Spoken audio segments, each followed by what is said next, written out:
Hello दोस्तों, कैसे हैं आप लोग। होप आप लोग बहुत अच्छे होंगे, स्वस्थ होंगे और इन्जॉय कर रहे होंगे लाइफ को। तो इन्जॉयमेंट के साथ साथ कुछ कुछ पढ़ाई कर लेते हैं। तो आज हम लोग पढ़ेंगे केमिस्ट्री का एक चैप्टर जो कि 10th का है, जिसका नाम है स्ट्रक्चर ऑफ एटम। तो स्ट्रक्चर ऑफ एटम क्या मतलब, हम लोग एटम के स्ट्रक्चर के बारे में पढ़ेंगे। ठीक है। तो बेसिकली हम लोग बहुत सारी चीज़ें फिजिकल प्रॉपर्टीज़ के बारे में पढ़ा और बहुत सारी केमिकल प्रॉपर्टीज़ के बारे में पढ़ा। लेकिन असल में जब केमिकल के बारे में पढ़ते थे कि हाइड्रोजन एटम, क्लोरीन एटम, ये सब एटम है, तो व्हाट इज एटम, तो एटम क्या है, तो एटम के बारे में हम लोग इस चैप्टर में बहुत अच्छे से पढ़ेंगे। ठीक है। तो ज़्यादा बिना बकैती किए स्टार्ट करते हैं। तो सबसे पहले हम लोग कुछ डिस्कवरीज के बारे में देखते हैं कि आखिर इलेक्ट्रॉन की डिस्कवरी, उसकी हिस्ट्री क्या रही है अभी तक। तो डाल्टन, जिनको आप पहले जानते होंगे, तो उन्होंने क्या बताया था, कंसीडर एट उन्होंने कंसीडर किया एटम को to be an individual particle, but this concept is rejected at the end of the 19th century. तो उनका क्या कहना था, डाल्टन ने कहा था कि एटम एक खुद ही सबसे छोटा पार्टिकल है, उसको हम लोग और डिवाइड नहीं कर सकते। लेकिन बाद में साइंटिस्ट जो और आए, उन्होंने ये पता किया और पता किया उसके अंदर कि चार्ज पार्टिकल्स भी प्रेजेंट होते हैं उसके अंदर। तो उसके अंदर कुछ चार्ज पार्टिकल्स भी प्रेजेंट होते हैं। तो मतलब एटम सबसे छोटा पार्टिकल नहीं है, उसके अंदर और भी चीज़ें हैं। वो क्या चीज़ें हैं? जी बिल्कुल एकदम सही बोल रहे हो। बोलो बोलो। Proton, neutron and electron. तो अब देखते हैं इनकी डिस्कवरीज किसने किसने की। तो बेसिकली डिस्कवरी ऑफ इलेक्ट्रॉन, तो इलेक्ट्रॉन की डिस्कवरी जे थॉमसन ने की। रदरफोर्ड ने क्या किया था, प्रोटॉन्स की डिस्कवरी। और हमारा डिस्कवरी ऑफ न्यूट्रॉन किसने किया था, चैडविक ने।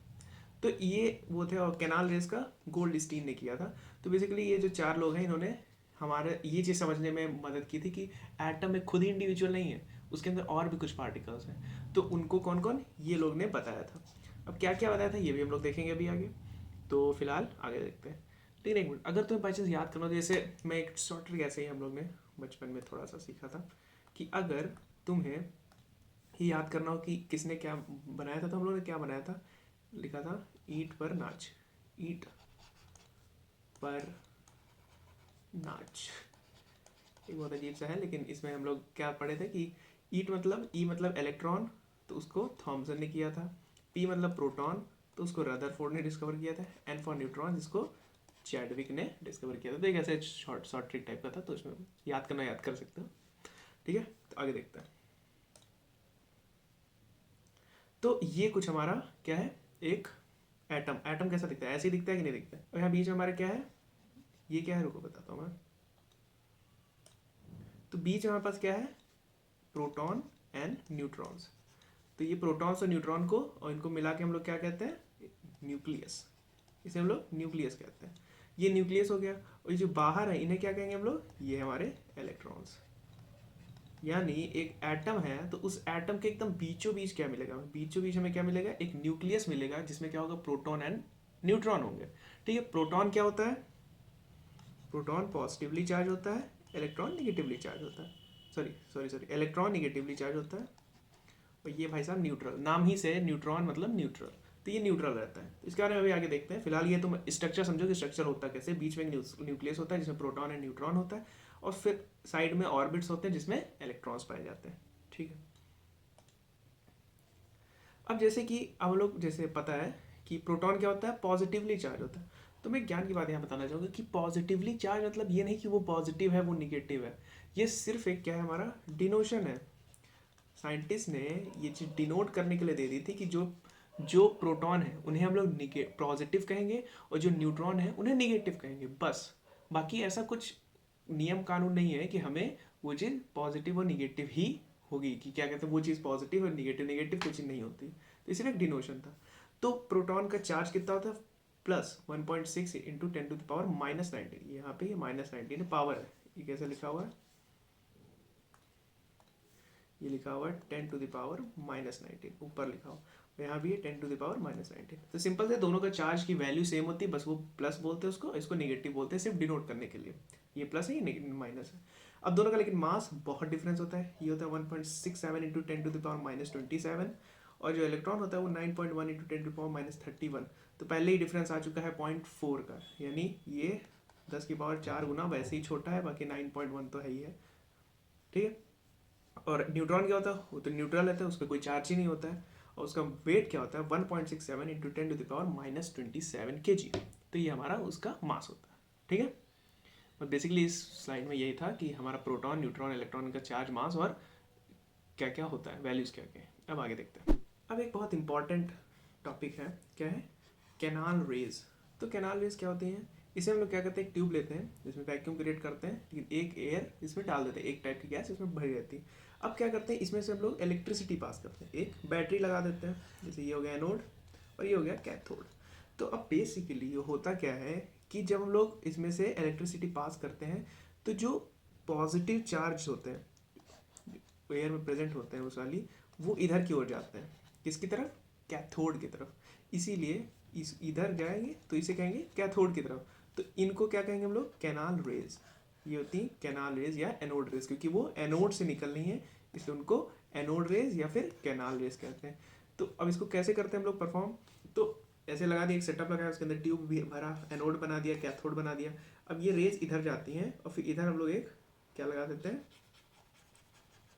इधर एक हम लोग एक एक फ्लोरोसेंट वो लगा देते हैं, मटेरियल लगा देते हैं, जिसपे ये स्ट्राइक करता है जब, तो ग्लो करने लगता है। तो जब इधर ग्लो करने लगता है तो हमें पता चल जाता है वहाँ पे एनोड रेज या कैनाल रेज पहुँच गई। तो बस यही इतना सा एक्सपेरिमेंट था उनका, और फिर यहीं से हमें क्या मिला, पॉजिटिव प्रोटॉन के बारे में जानकारी पता चली। अब आगे देखते हैं कि प्रॉपर्टीज ऑफ कैथोड रेज। तो आखिर प्रॉपर्टीज क्या है कैथोड रेज की। तो कैथोड रेज उसका जस्ट उल्टा, जैसे कि हम लोगों ने देखा, ये इधर जो जा रही है वो एनोड रेज या कैनाल रेज है, और जो निगेटिव यानी एनोड की तरफ जा रही है इन्हें क्या कहेंगे, कैथोड रेज। ये कैथोड रेज है, वो एनोड रेज। जो कैथोड से निकली है उन्हें कैथोड रेज, जो एनोड से निकली है वो anode rays. Cathode rays travel in straight line, तो स्ट्रेट लाइन में ट्रैवल करती हैं, बहुत अच्छा।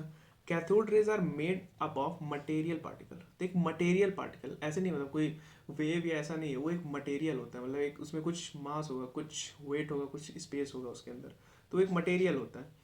Cathode raise carry negative charge. तो सिंपल बात है, कैथोड से निकलती है जैसे कि बनाया, तो वो नेगेटिव चार्ज होती है उसमें।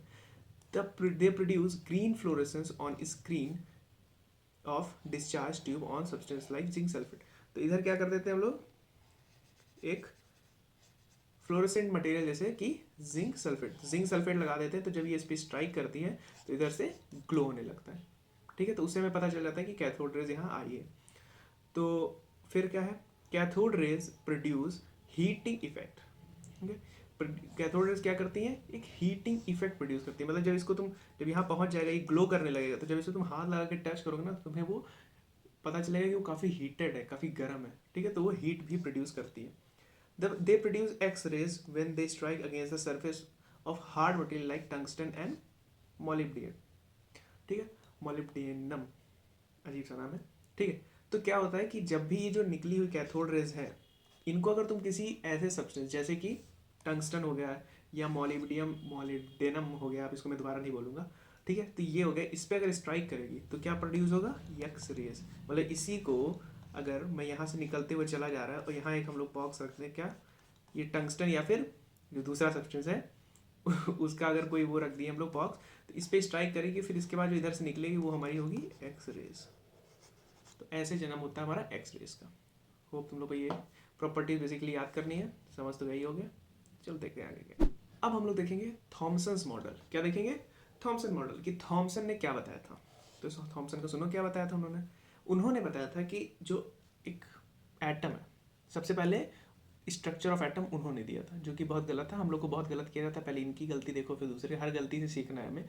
तो सबसे पहले थॉमसन ने दिया था। तो थॉमसन ने क्या बताया कि एक बॉल जैसा शेप है, ठीक है, एक पूरा बॉल जैसा शेप है, उसके अंदर जो है हमारा पॉजिटिव और निगेटिव, मतलब एक पॉजिटिवली चार्ज पूरा एटम है, ठीक है, और उसके अंदर इलेक्ट्रॉन्स इम्बीडेड है।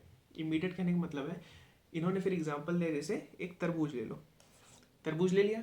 अब तरबूज को जो रेड पार्ट है उसको पूरा मान लो कि वो पॉजिटिवली चार्ज एक सब्सटेंस है, जिसके अंदर जो बीए हैं ब्लैक कलर के, वो क्या है, इलेक्ट्रॉन्स है, यानी यूनिफॉर्मली डिस्ट्रीब्यूटेड है। जैसे कि इन्होंने एक और दिया था, ये प्लम पुडिंग मॉडल, मतलब एक बॉल जैसे प्लम पुडिंग होता है खाने वाला, उसमें पूरा बॉल जैसा बना दिया, और वो जो बॉल है वो पूरी पॉजिटिवली चार्ज है, और उसके अंदर इलेक्ट्रॉन्स के इम्बीडेड ये चॉकलेट बीन्स है। ठीक है, तो उन्होंने बस इतना ही बताया था कि एक बड़ा सा बॉल है, वो पूरा पॉजिटिवली चार्ज है, और उसके अंदर निगेटिव क्या है, हमारा निगेटिव चार्जेस का प्रोड्यूस वो है, यूनिफॉर्मली डिस्ट्रीब्यूटेड है। लेकिन आगे चल के पता चल जाएगा कि ये बात गलत है। फिलहाल ये समझ में आया कि थॉमसन मॉडल क्या होता है। देखो, एक पूरा पॉजिटिवली चार्ज बॉल है, उसके अंदर इलेक्ट्रॉन्स इम्बीडेड है यूनिफॉर्मली, बस वही है थॉमसन का मॉडल। अब इन्होंने क्या बताया था, थॉमसन ने पोस्टुलेट्स क्या दिए थे अपने, मतलब ज्ञान ज्ञान ज्ञान क्या दिया था इन्होंने बताया an atom consist of positively charged sphere and the electron are embedded in it. मतलब इसे वही जो मैंने बताया कि एक बॉल है, पॉजिटिवली चार्ज स्फीयर है, जिसके अंदर इलेक्ट्रॉन्स इम्बीडेड है, इलेक्ट्रॉन ठुसे हुए हैं, ठीक है। तो इन्होंने ऐसी बात बताई, क्या बताया, और the negative and positive charge are equal in magnitude, so atom as whole is electrically neutral. ये बात उनकी आगे चल के भी सही थी कि जो इलेक्ट्रॉन प्रोटॉन का जो हमारा जो पॉजिटिव और निगेटिव चार्जेस हैं वो इक्वल मैग्नीट्यूड के, इसलिए वो एटम पूरा न्यूट्रल होता है। तो इनकी पहली बात अभी बाद में गलत हो जाएगी, दूसरी बात भी मतलब भर की गलती है, लेकिन ठीक है चल जाएगा। तो इन्होंने क्या बताया कि स्फेरिकल बॉल है, इस पर ध्यान देना, ये मजाक वाला कोई नहीं है, एक स्फेरिकल बॉल है, उसके अंदर इलेक्ट्रॉन इम्बीडेड है, ठीक है, ये बात उन्होंने बताई। और दूसरा इन्होंने पोस्टुलेट दिया कि जो पॉजिटिव और निगेटिव चार्जेस हैं वो क्या है, इक्वल मैग्नीट्यूड के हैं, इसलिए वो पूरा एटम न्यूट्रल होता है। तो ये बात उन्होंने प्रूव की, ठीक है। अब आगे देखते हैं। अब दूसरे भैया है रदरफोर्ड, इन्होंने अपना ही कुछ दिया। अब इन्होंने अपनी बातें बताई, तो सबको अपना ज्ञान देने का मन करता है कि मतलब मुझे ज्ञान मिला तो मैं देता हूँ, कुछ भी समझ में आया तुम भी दे दो, कुछ भी बोल दो, अपना लिख दो कि आर्यंस मॉडल और राहुल्स मॉडल, कुछ भी निकाल दे यार, लेकिन वैलिड होना चाहिए। अब रदरफोर्ड क्या किया, रदरफोर्ड ने एक alpha particle scattering gold foil experiment, जो भी कह लो इनको, इन्होंने किया। इन्होंने क्या किया, एक फॉयल ली, एक ये देखो, ये एक फॉयल ली, गोल्ड की फॉयल ली, अरे झिल्ली गोल्ड की पन्नी जो देखियो ना, जैसे बर्फी वर्फी खाते तो उस पर लगी रहती ना सिल्वर फॉयल, उसी तरह एकदम पतली सी क्या ले ली इन्होंने, गोल्ड की फॉयल। इनका पैसा ज़्यादा था तो इन्होंने गोल्ड की फॉयल ले ली।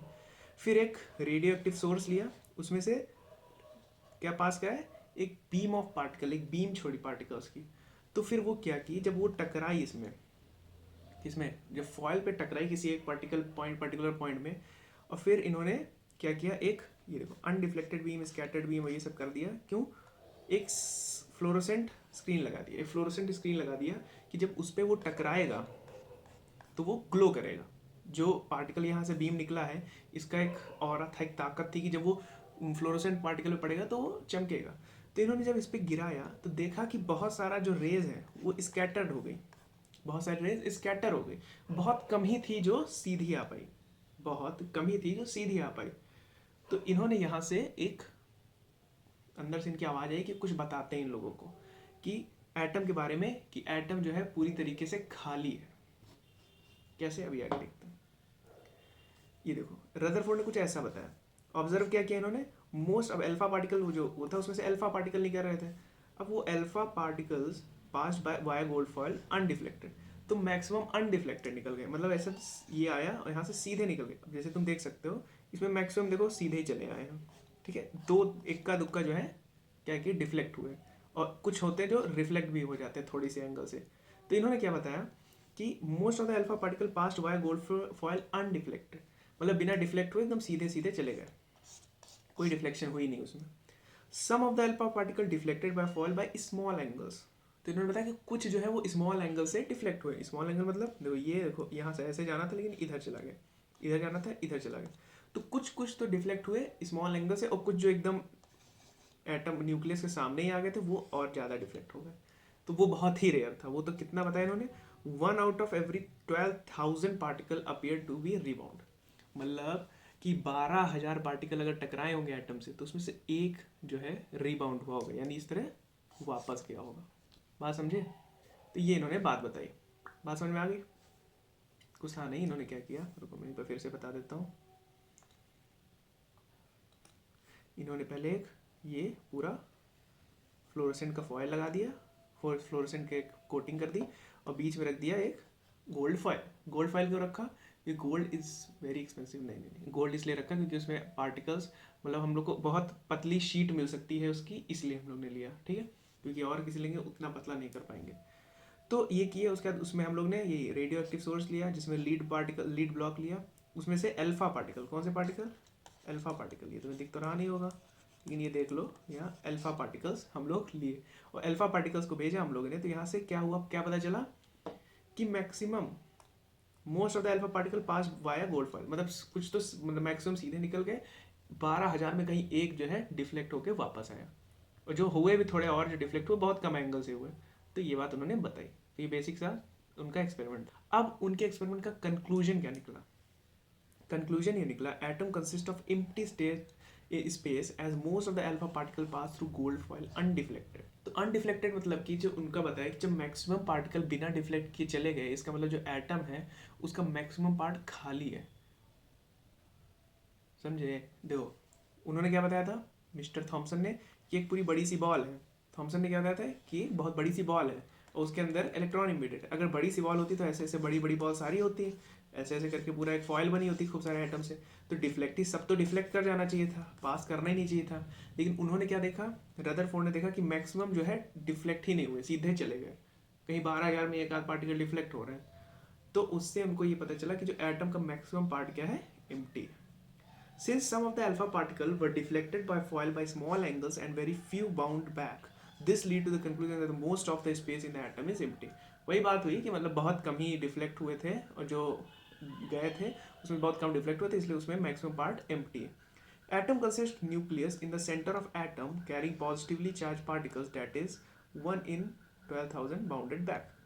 अब क्या हुआ कि बहुत ही सेंटर में, पूरे एटम के बहुत सेंटर में एक पॉजिटिवली चार्ज मटेरियल है, बहुत सारा हैवी सा, जिसमें अगर कोई बीम पड़ रही थी तो वो रिफ्लेक्ट कर जा रही थी। और वो रिफ्लेक्ट कर क्यों जा रही थी? क्योंकि वहाँ पे एक हैवी पॉजिटिव चार्ज का पूरा बंडल था, पूरा प्रोटॉन्स का। तो उसके आसपास जब आ रही थी तो वहाँ से वो जो अल्फा पार्टिकल है वो रिफ्लेक्ट हो जा रहा था। बात समझ में आ गई? अल्फा पार्टिकल नेगेटिव होता है और वो पॉजिटिव होता है, इसलिए वो रिफ्लेक्ट हो जा रही थी। और वो कितनी 12,000 में कहीं एक हो रही थी। तो इसलिए उसको बोला गया कि जो एटम है वो पूरा खाली है। कहीं बीच में एक जगह बोला गया कि एटम जो है पूरा खाली है और कहीं बीच में एक जगह क्या है, एक न्यूक्लियस है जिसमें पॉजिटिव पॉजिटिव चार्ज है। Size of nucleus was about 10 to the power -5 time the size of atom. मतलब न्यूक्लियस का साइज इतना छोटा है।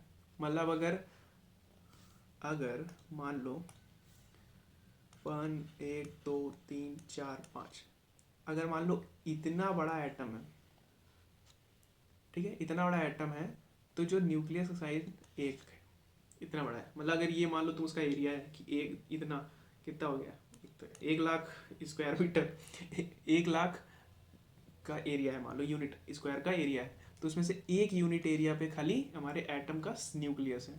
समझ रहे हो ना? मतलब एक फुटबॉल ग्राउंड लो, क्या है, फुटबॉल ग्राउंड लो, उसको अगर एटम मानो तो उसमें पड़ी हुई बॉल जो है, उसमें जो पड़ी हुई बॉल है वो क्या, तुम्हारा एटम न्यूक्लियस है। ये समझ में आया? बस यही इन्होंने बताया ये चीज़। तो अभी तो इन्होंने यही चीज़ बताई और इनका कंक्लूजन ये निकला। तो कंक्लूजन याद कर लेना, और जो उनका ये वाली साहब था ऑब्जर्वेशन ये याद कर लेना, और रदरफोर्ड का ये याद कर लेना, थॉमसन का पोस्टुलेट याद कर लेना, मॉडल सॉरी सॉरी सब याद ही करना है। मतलब समझ लो, समझ भी गए होगे, तो समझ गए तो बहुत अच्छा है, याद भी कर लेना। अब हम लोग देखते हैं ड्रॉबैक्स ऑफ रदरफोर्ड्स मॉडल। तो रदरफोर्ड भैया बता तो दिए सब कुछ, अब इनके कुछ ड्रॉबैक्स भी होंगे, क्योंकि बिना गलती के तो कोई काम नहीं करता है सिवाय घूम के चोरों के। लेकिन हाँ, लेकिन ये लोग गलती कर बैठे। Rutherford's model could not explain the stability of atom. तो रदरफोर्ड मॉडल क्या बताया कि उसने स्टेबिलिटी, जो जो चीज़ें हैं उनको हाईलाइट कर देता हूँ मैं थोड़ा सा, कि जो स्टेबिलिटी है वो नहीं बता पाया एटम की, कि एटम स्टेबल रहेगा कि नहीं। This is because, according to Rutherford model, an atom consists of small, heavily positive charged nucleus in the center, and the electrons are revolving around it. Okay, these revolving electrons would lose energy as they are charged particle, and due to acceleration, charged particle would radiate energy. Ultimately, electrons should fall into the nucleus. बहुत अच्छे से तुम्हें बात समझ में आ गई, मुझे ये लग रहा है तो क्या थ्योरी लिखी है। अब ये नहीं समझ में आया ना तो भाई रहना यार, छोड़ दो, फिर 10वीं क्या करोगे। अच्छा सुनो, इन्होंने क्या बताया कि जो बाकी साइंटिस्ट हैं, समझते हो ना, कोई अच्छा काम करता है तो टांग अड़ाने के लिए 50 लोग रहते हैं, तो वो जो 50 लोग थे बाकी बचे, उन्होंने क्या बताया कि मान लो जो तुम्हारी बात है वो सही है। अब तुम्हारी बात जो सही है उसमें बीच में क्या है तुम्हारा, बीच में तुम्हारा न्यूक्लियस है, मान गया तुम्हारी बात, ठीक है। इलेक्ट्रॉन रिवॉल्व कर रहे हैं, ये भी मान ली तुम्हारी बात। अब इलेक्ट्रॉन अगर रिवॉल्व कर रहे हैं तो उनका कुछ एक्सेलरेशन होगा, एक्सेलरेशन होगी कुछ वेलोसिटी होगी, वेलोसिटी है तो कुछ एनर्जी भी होगी, अब वो एनर्जी तो लॉस हो रही होगी, क्योंकि ऐसा तो कोई चीज़ है नहीं कि परमानेंट घूमता रहे, उसको एनर्जी ना लॉस हो, तो एनर्जी तो लॉस हो ही रही होगी। तो अगर उसकी एनर्जी लॉस हो रही है तो कुछ समय बाद जब उसकी पूरी एनर्जी लॉस्ट हो जाएगी इलेक्ट्रॉन की, तो वो तो जाके घुस जाएगा न्यूक्लियस में। जैसे कि इसमें देखो ये बताया कि अगर इलेक्ट्रॉन यहाँ नाच रहा है ऐसे ऐसे ऐसे ऐसे, तो नाचते नाचते क्या करेगा, जब उसकी एनर्जी धीरे धीरे कम होती रहेगी कम होती रहेगी कम होती रहेगी, इतनी कम हो जाएगी कि वो जाके न्यूक्लियस में ही घुस जाएगा। अगर न्यूक्लियस में घुस गया तो क्या करेंगे, फिर तो सब खत्म हो गया ना, एटम बनना ही नहीं चाहिए, एटम होना ही नहीं चाहिए, क्योंकि इलेक्ट्रॉन प्रोटॉन से वापस घुस के ब्लास्ट हो गया, सब खत्म हो गया, तो एटम का निर्माण ही नहीं होना चाहिए। तो इस तरह तो हम लोग एग्जिस्ट ही नहीं करने चाहिए।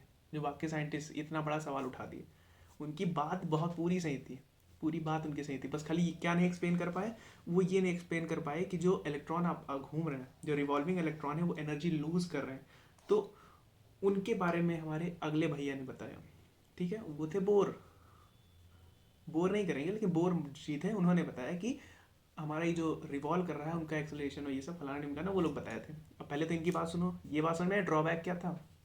उनका ड्रॉबैक था कि स्टेबिलिटी के बारे में नहीं बता पाए, कि एक एटम स्टेबल कैसे है। अगर कोई एटम घूम रहा है, मतलब कोई एटम है, उसके बीच में न्यूक्लियस है, उसमें अगर इलेक्ट्रॉन रिवॉल्व कर रहा है, तो रिवॉल्व कर रहा है इसका मतलब उसके अंदर एक्सेलरेशन होगा, एनर्जी लूज हो रही होगी, और अगर उसकी एनर्जी लूज हो रही है तो कुछ समय बाद उसकी पूरी एनर्जी लूज हो जाएगी, वो जाके न्यूक्लियस में घुस जाएगा।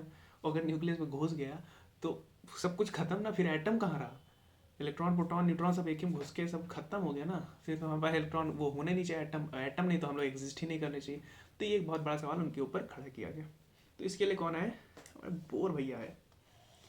तो बोर मॉडल, अब बोर ने क्या बताया, only certain special orbit known as discrete orbits of electron are allowed inside the atom. मतलब इन्होंने बताया कि कुछ डिस्क्रीट ऑर्बिट्स हैं, उनके अंदर ही इलेक्ट्रॉन रिवॉल्व करते हैं, ऐसे नहीं कि कहीं भी कर सकते हैं, इसलिए उनकी एनर्जी मेंटेन रहती है। While revolving in the discrete orbit electron do not radiate energy.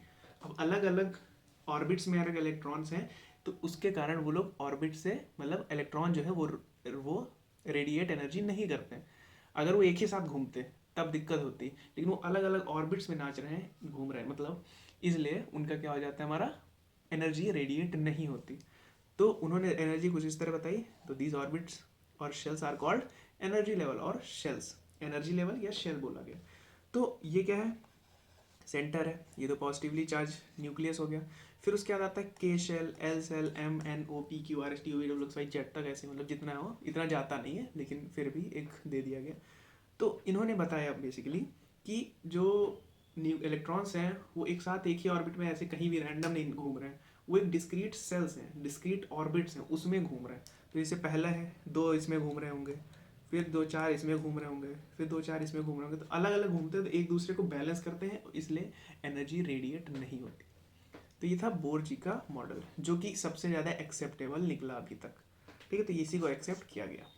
अब कुछ लोग ये भी सवाल उठाते हैं कि अगर इन्हीं की बात सही थी तो बाकी लोग को पढ़ाया ही क्यों, बाकी दो लोग को क्यों पढ़ाया।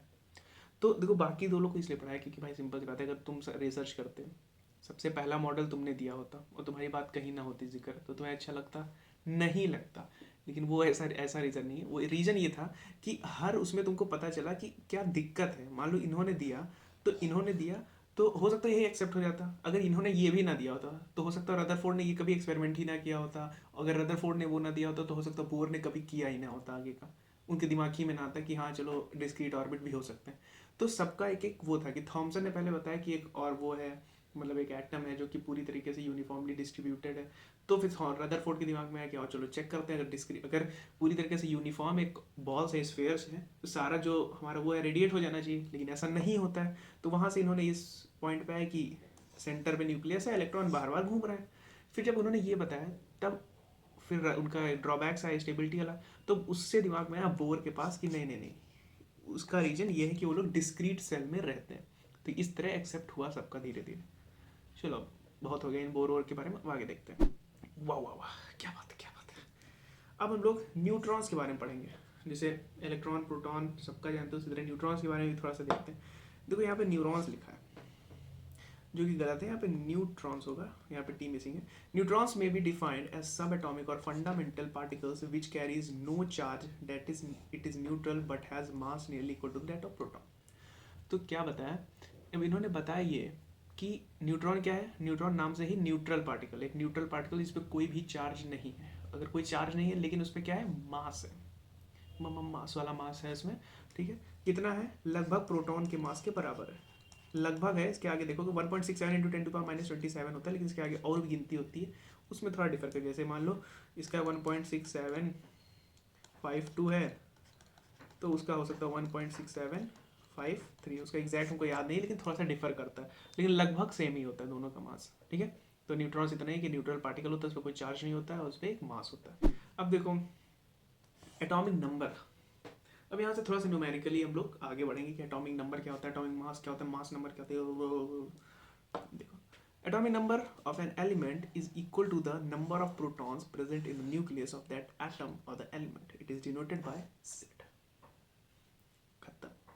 मतलब कि जो नंबर ऑफ इलेक्ट्रॉन्स, जितने नंबर ऑफ प्रोटॉन्स जितने होते हैं ना किसी भी एटम में, उसी को हम लोग एटॉमिक नंबर कह देते हैं। क्या कह देते हैं, उसी को एटॉमिक नंबर कह देते हैं। मतलब अगर किसी इलेक्ट्रॉन, किसी एटम में 7 प्रोटॉन है तो उसका एटॉमिक नंबर भी 7 हो गया। किसी के अंदर 18 प्रोटॉन है तो उसको 18 कह दिए। अब अगर कोई न्यूट्रल एटम है, ठीक है, एक चीज़ बताता हूँ मैं, अगर कोई न्यूट्रल एटम है, अगर कोई न्यूट्रल एटम है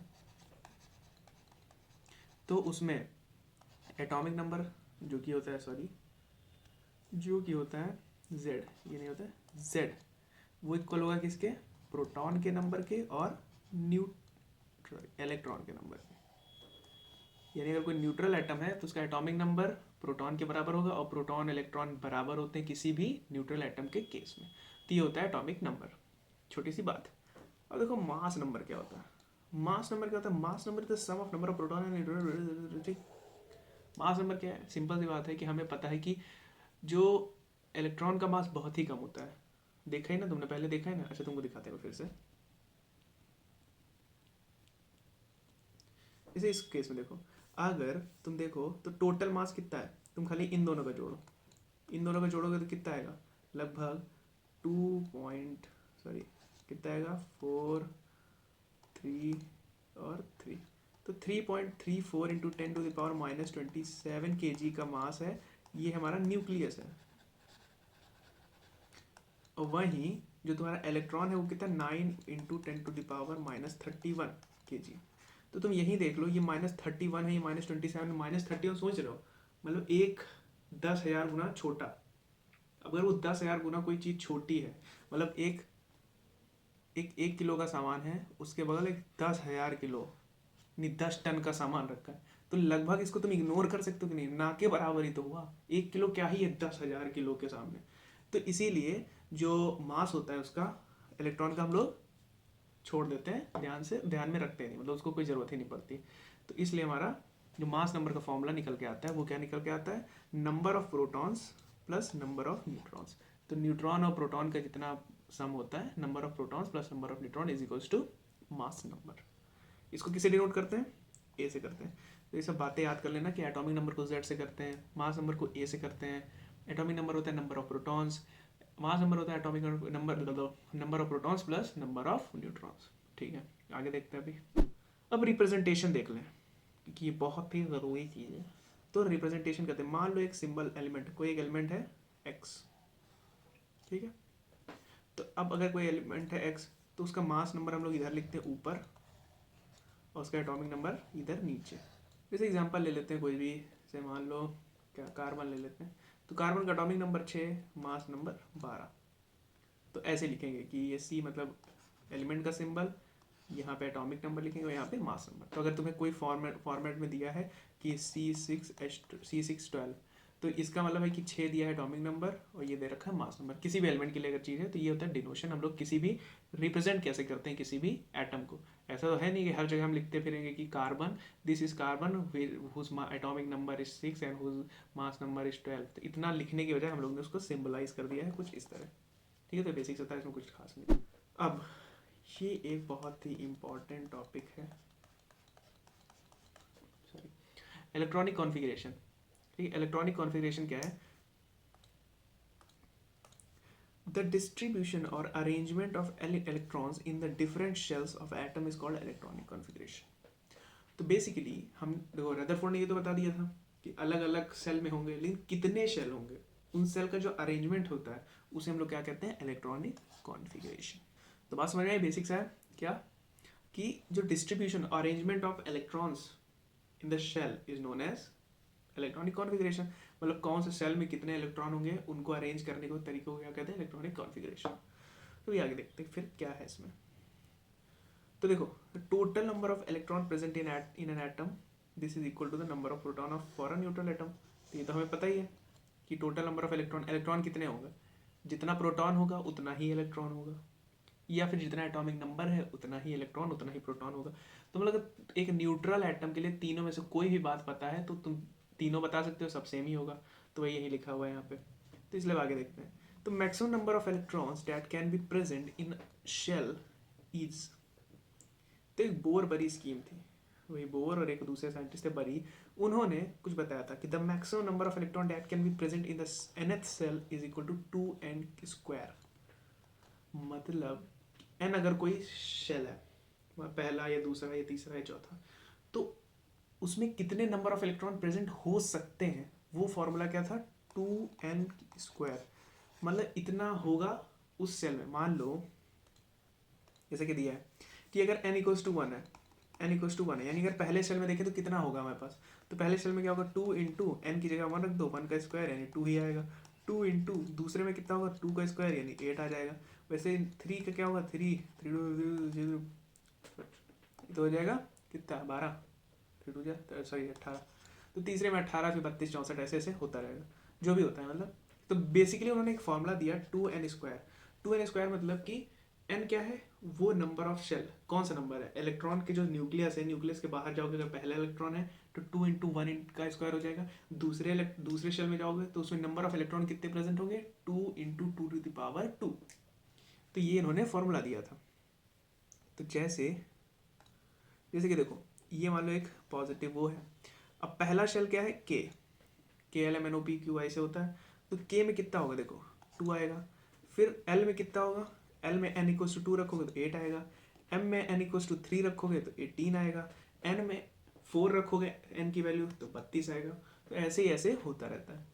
तो बेसिकली उन्होंने ये फॉर्मूला बस इतना दिया था कि कितने हो सकते हैं, कंपल्सरी नहीं कि उतने ही हो, लेकिन इतने हो सकते हैं उसमें।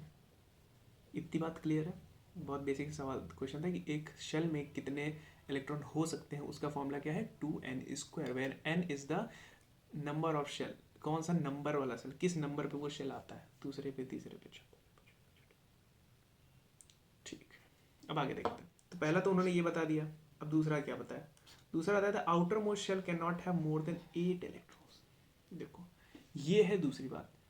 अब दूसरे में बोला तो है कि 18 32, ये तो उन्होंने फॉर्मूला दे दिया, लेकिन एक और बात भी बोली कि दूसरे जो आउटर मोस्ट शेल है, मतलब इसमें 32 हो सकता है, मतलब इसमें 18 हो सकता है, लेकिन जो बाहर वाला अगर किसी भी उसका आखिरी शेल जो है उसमें 8 से ज़्यादा नहीं होने चाहिए। कुछ कुछ दिमाग में घुस रहा है। देखो मान लो ये एक न्यूक्लियस है, इसमें पहले में 2 हैं, ठीक है 2 हो सकते हैं, दूसरे में 8 हैं तो 8 हो सकते हैं, अब यहाँ बना नहीं रहे, 8 हो गए यहाँ पे। तीसरे में हो कितने सकते हैं, हो तो 18 ही सकते हैं, लेकिन मान लो एटॉमिक नंबर है उसका 16, एटॉमिक नंबर 16 तो कितना होगा, यहाँ पे दो दो दो भर गए, बचे 14, 14 में से 8 इधर डाल दो, 1 2 3 4 5 6 7 8, तो अब बचे हमारे पास 6। तो आखिरी वाले में होंगे 6 इलेक्ट्रॉन, अब 6 ही बचे तो 6 ही होंगे। अब अगर मान लो इसकी जगह होता 36 या फिर मान लो 26 होता, 26 अगर इलेक्ट्रॉन्स होते फिर क्या करते, पहले में तो 2 हो गए, फिर 8 हो गए, फिर उसके बाद कितने हो सकते थे, 1 2 3 4 5 6 7 8 9 10 11 12 13 14 15 16 17 ऐसे करके 18 हो सकते हैं, लेकिन ऐसा नहीं करते हैं।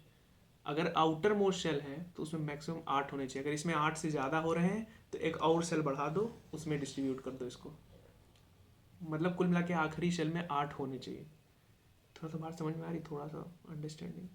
सोचो सोचो कि मान लो किसी में 12 भर जा रहे हैं, आखिरी सेल है उसमें 12 आ रहे हैं, ठीक, मान लो कोई भी सेल है, तीसरा चौथा पांचवा कोई भी सेल है, उसके आखिरी में 12 आ रहे हैं, तो 12 नहीं हो सकते, उसको 8 बनाओ। तो 8 बनाने के क्या करेंगे, उस सेल में 8 करेंगे और एक और सेल बढ़ा देंगे और 4 उसमें डाल देंगे। अब ये सही है, अब कोई दिक्कत नहीं, मतलब 8 से ज़्यादा किसी में नहीं हो सकता। अगर आखिरी शेल में 12 है तो 12 नहीं रख सकते हैं, उसको 8 में कन्वर्ट करो, तो उसको 8 पे ले आओ, तो जो बाकी 4 बचे एक और शेल बढ़ा दो, उसमें 4 और डाल दो, जो बचे हुए 4 है। अब कुछ कुछ दिमाग खुला, कुछ समझ में आया, थोड़ा सा इस पर सोचो, वैसे समझ में आ गया होगा मतलब।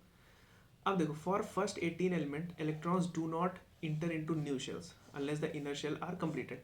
तो जो 18 एलिमेंट तक तो कोई दिक्कत नहीं होती, उसमें तो नॉर्मली हो जाता है कि 2 फिर 8 फिर मतलब भर जाता है। लेकिन 18 के बाद दिक्कत होने लगती है, 18 के बाद होने लगता है कि आखिरी शेल में 9 आने लगते हैं, तो 9 की जगह उसको 8 करो और एक बढ़ा दो। समझे? नहीं समझे बताता हूँ। जैसे मान लो यही वाला ले लो,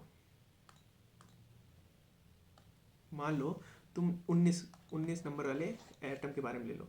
ये मान लो शेल हो गया, अब पहले में हो गया 1 2, दूसरे में हो गया 1 2 3 4 5 6 7 8, अब बचे कितने 9, तो आखिरी वाले में कितने होने चाहिए 1। अब उनके हिसाब से तो 18 हो सकते हैं, जो पहला वाला 2n² के हिसाब से, तो इसमें 9 भर 18 हो सकते हैं, तो 9 तो भर ही सकते हैं हम लोग, तो 12 देते हैं 3 4 5 6 7 8 9।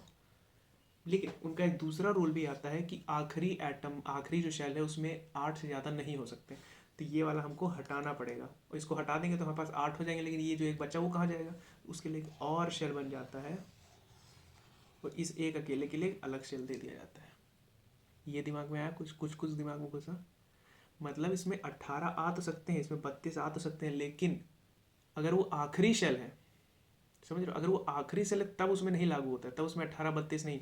बीच का कोई सेल है उसमें 18 32 64 जितने भर भर लो, लेकिन अगर आखिरी सेल में ऐसा हो रहा है कि 8 के पार जा रहा है, तो उसको 8 तक कॉन्स्टेंट करो और फिर जो बचा हुआ उसके लिए एक और शेल बना दो। ठीक है, अब जहाँ तक बात समझ में आ गई होगी, चलो अब आगे देखते हैं। अब हम लोग देखेंगे how to write a electronic configuration of an element. Electronic configuration लिखते कैसे? तो बेसिकली भाई के एल एम टाइप का लिखेंगे हम लोग। तो हमें पता है पहले में कितने होते हैं 2, फिर होते हैं 8, फिर 18, फिर 32। लेकिन अगर यहाँ 18 है, 18 के बाद कुछ है, तो यहाँ मान लो 4 आ रहा है फाइनल, तब तो ये ठीक है, तब तो कोई दिक्कत नहीं। लेकिन मान लो अभी जैसा कि मैंने बताया, मान लो कोई एलिमेंट ले लेते हैं 22, तो 22 में सबसे अंदर वाले में कितने होंगे 2 होंगे, अब बचे मेरे पास 20। दूसरे वाले में 8 हो सकते हैं, 8 भर दिए, तो ये हो गए 10। अब तीसरे वाले में कितने, तीसरे वाले में कितने हो सकते हैं, बचे कितने 10 हो गए, 12 बचे, तो तीसरे वाले में 12 तो भर ही सकते हैं हम लोग, हो गया काम खत्म, यही खत्म हो गया। लेकिन ऐसा नहीं कर सकते, आखिरी वाले में हमने क्या बताया 8 ही हो सकते हैं, तो इसलिए हम लोग इसमें ये वाला नहीं लिख सकते। तो इसके लिए क्या करेंगे हम लोग, तो इसके लिए हम लोग क्या करेंगे, 2 8 10 हो गए, अब आखिरी वाले इसमें भी 8 भरेंगे, तो ये हो गया 18। अब बचे हैं 22 में से 4, तो आखिरी वाले में 4, तो ये होगा हमारा इलेक्ट्रॉनिक कॉन्फ़िगरेशन। कुछ इस तरह हम लोग लिखेंगे। आ रहा है कुछ कुछ समझ में? मुझे आपसे कुछ वाइफ्स आ रही है कि आपको समझ में आ रहा है, होप आप लोग को समझ में आ रहा होगा।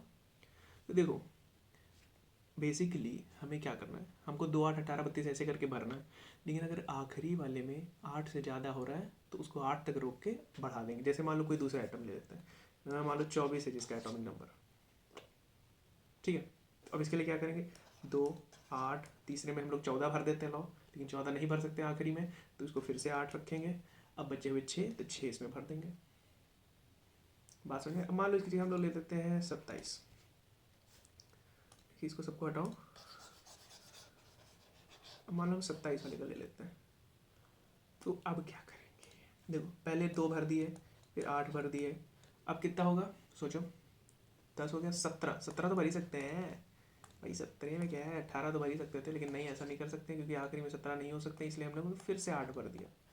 अब कितने बचे, अब हमारे पास 9 इलेक्ट्रॉन बने। अब फिर से हम लोग आखिरी इलेक्ट्रॉन, आखिरी उस पर आ गए हैं, अब आखिरी में फिर से 9 नहीं हो सकते, तो 9 नहीं हो सकते, इसके लिए क्या करेंगे हम लोग, फिर से 8 ही भरेंगे और लास्ट वाले के लिए 1 छोड़ देंगे। मतलब जब तक आखिरी वाला एटम, जब तक आखिरी वाला शेल, आखिरी वाला शेल जब तक 1 के अंदर ना आ जाए, मतलब 8 के अंदर ना हो, तब तक उसको हम लोग 8 बनाते जाएंगे। हो सकता है कोई ऐसे, देखो मान लो 37 ले लेते हैं, अब तो बढ़िया लग रहा है। तो अब देखो इसके लिए क्या करेंगे, पहले में 2 भर दिए, 8 भर दिए, अब कितना हो गया 10 हो गया। अगर इसमें 18 भी भर देते हैं तो हम लोग का 28 ही पहुंचेगा, क्योंकि उसके बाद भी अभी 9 बचे रहेंगे। बात समझ रहे, तो इसमें हम लोग 18 भर सकते हैं। अब लेकिन लास्ट बचा उसमें 9 नहीं भर सकते, इसमें हम लोग को फिर से 8 भरना पड़ेगा। इसमें 8 भरेंगे और 1 बच जाएगा, तो 18, तो कुछ इस प्रकार हमारा बनेगा एक इलेक्ट्रॉन का स्ट्रक्चर। बात समझ में आ गई? ठीक है, तो इस तरह हम लोग इलेक्ट्रॉनिक कॉन्फ़िगरेशन लिखते हैं, बेसिक सिंपल सा। अब हम लोग पढ़ते हैं what is valence electron. Valence electron क्या होता है? The electron present in the outermost shell of the atom sorry दो बार हो गया, of the atom of an element are called valence electron. The outermost shell is called valence electron.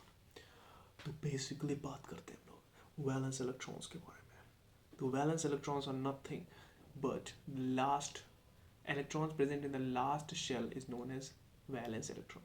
मतलब अगर किसी भी एटम में जो आखिरी जो लास्ट शेल होगा उसमें नंबर ऑफ इलेक्ट्रॉन कितने होंगे उन्हें बताया जाए, उनको बोलेंगे हम लोग वैलेंस इलेक्ट्रॉन।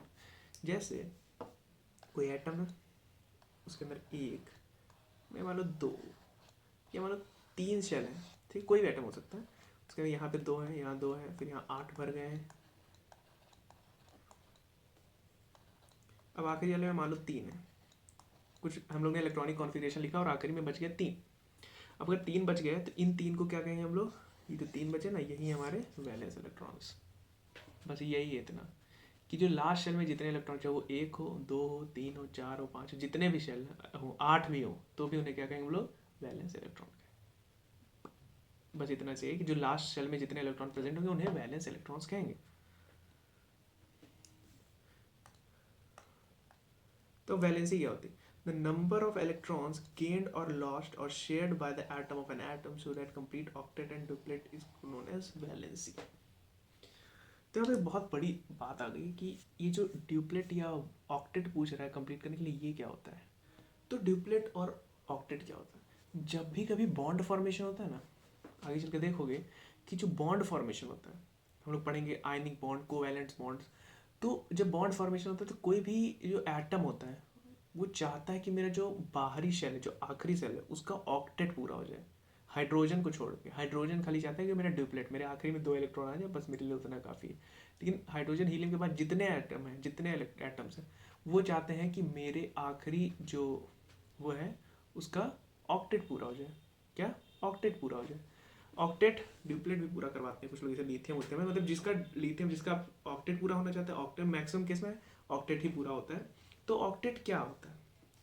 यानी जो आखिरी शेल होगा, एक एटम है, उसका जो आखिरी शेल होगा, मान लो इसमें 1 इलेक्ट्रॉन बच रहा है, तो अब या ये क्या करें? या तो ये इलेक्ट्रॉन देके अपना ड्यूप्लेट पूरा करा ले, और या तो ये 7 इलेक्ट्रॉन लेके अपना ऑक्टेट पूरा करा ले। लेकिन ये पॉसिबल ही नहीं है भाई। 7 इलेक्ट्रॉन होल्ड करने की क्षमता भी तो होनी चाहिए। तुम 3 इलेक्ट्रॉन जहाँ होल्ड कर रहे हो और तुम्हें कहाँ 10 होल्ड करने पड़ जाएंगे? खुद ही सोचो तुम कि तुमको ट्रेनिंग दी है 3 लोग से लड़ने के लिए और तुम्हारे सामने 10 लोग आ गए, तो कुछ देर तो झेल लोगे, लेकिन उसके बाद तो पीट देंगे ना तुमको।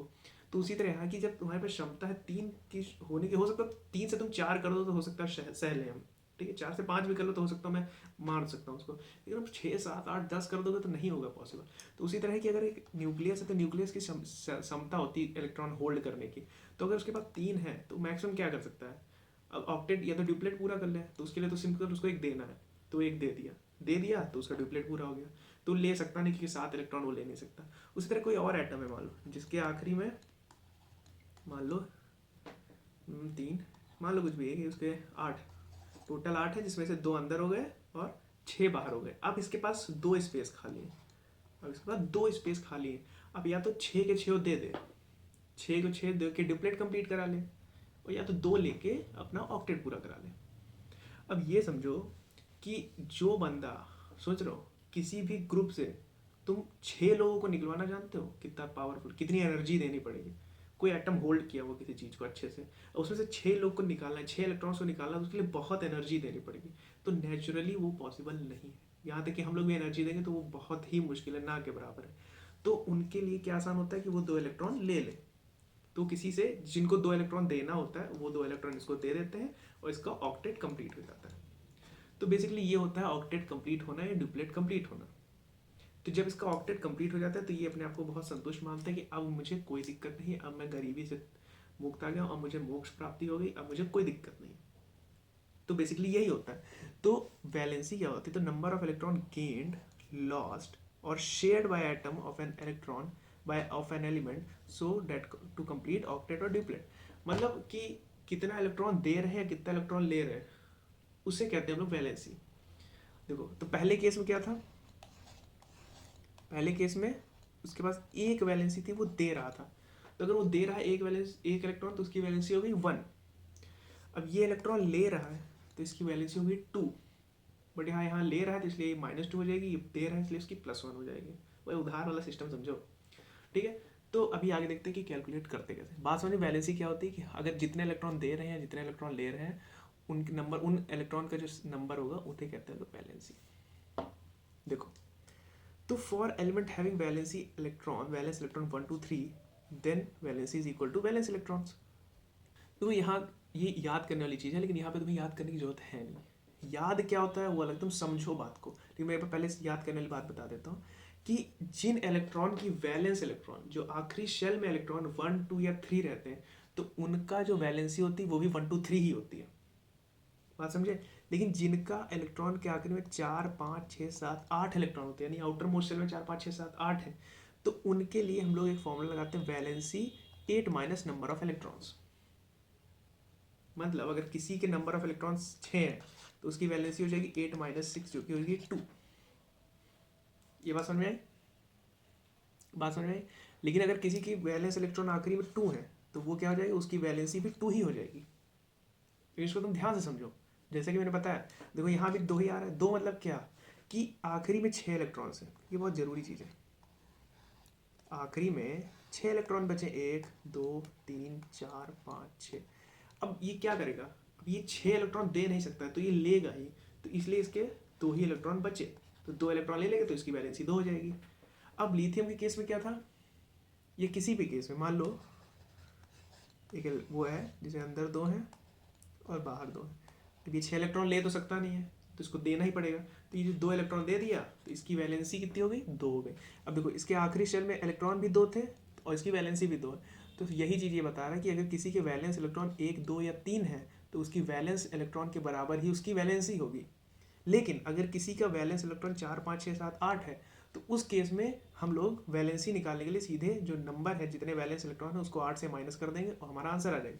जैसे फ्लोरीन है 7 valence electron, then its valency is 8 minus 7 1, while oxygen has 6 valence electron, then its valency is 8 minus 6 equal to 2।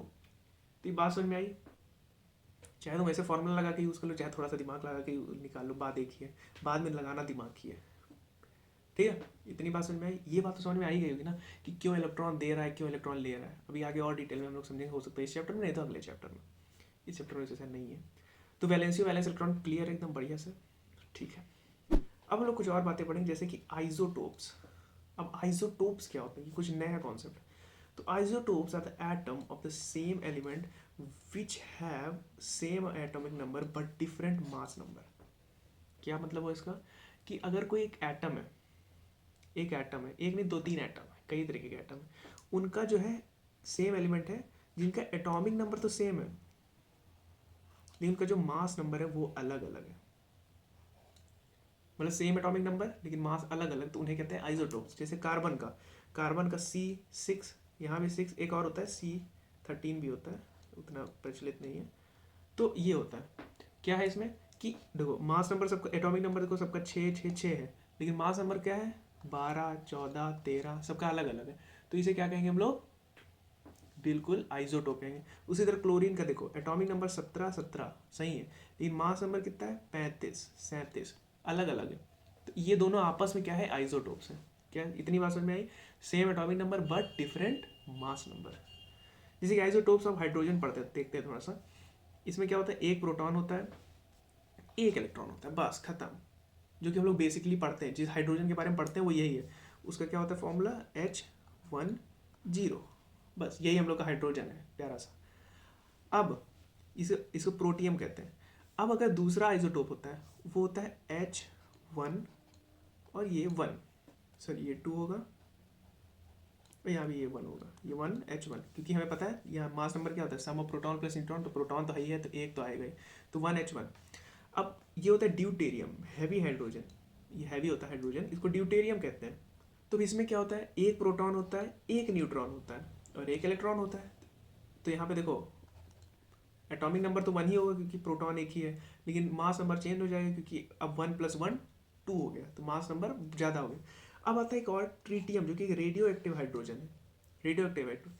अब इसका क्या होता है, देखो प्रोटॉन एक ही है, प्रोटॉन एक है यानी एटॉमिक नंबर तो 1 ही हो जाएगा, लेकिन मास नंबर क्या होता है, proton plus electron, proton plus neutron यानी 3 हो जाएगा। तो इसलिए ये चेंजेस हो जाते हैं, एटॉमिक नंबर सेम लेकिन मास नंबर अलग अलग, इसलिए ये क्या हो जाते हैं, हमारे आइसोटोप्स कहलाते हैं।